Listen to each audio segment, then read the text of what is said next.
All is fair in love and war. Une citation que j'aime beaucoup du film How to Lose a Guy in 10 Days.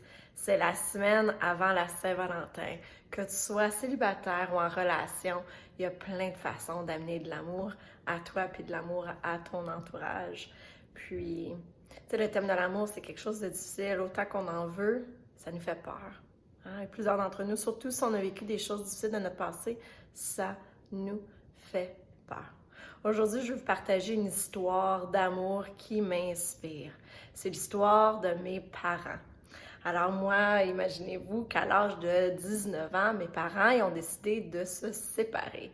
Puis mon père, c'était la chose la plus importante pour lui, c'était la famille. Donc, moi, j'ai décidé de déménager chez mon père parce que je me sentais mal pour lui d'être seule, parce que la famille, c'était tout. Puis quelques années plus tard, ça c'était durant mes années où je faisais mon bac à l'université, puis une journée, je me lève, puis j'apprends qu'il y avait comme une girlfriend, une femme qui avait couché chez eux. Puis imaginez-vous que cette femme-là, quand elle est sortie de la chambre à mon père, drum roll, c'était ma mère.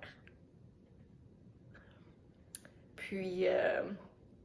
mes parents s'étaient divorcés de façon légale, tu sais.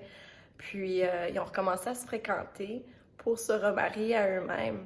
Puis, l'Église catholique a donné la permission qu'ils se remarient à eux-mêmes. Puis, habituellement, l'Église catholique n'a pas le droit après le divorce, c'est une de leurs règles.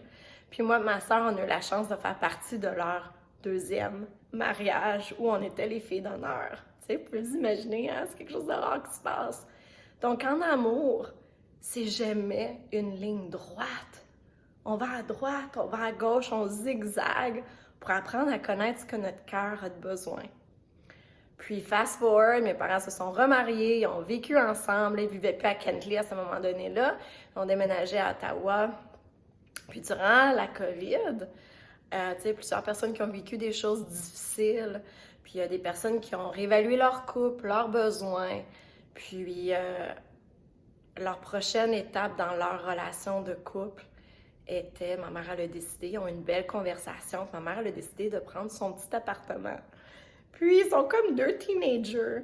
Puis elle dit, Sacha, elle dit, c'est tellement beau, elle dit, on apprend à s'apprécier. Quand on vivait ensemble, ça faisait trop longtemps, on se prenait pour acquis. Puis elle dit, là, on a des date nights, des fois c'est chez nous le souper, des fois c'est chez lui, puis c'est des surprises, puis il y a une appréciation entre les deux. Donc, peu importe où vous êtes dans votre couple, sachez que c'est jamais une ligne droite. C'est toujours en zigzag, souvent.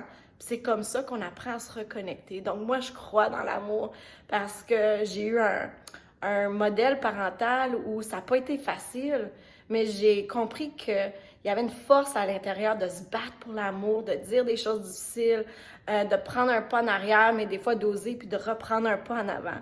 Puis de voir mes parents encore ensemble.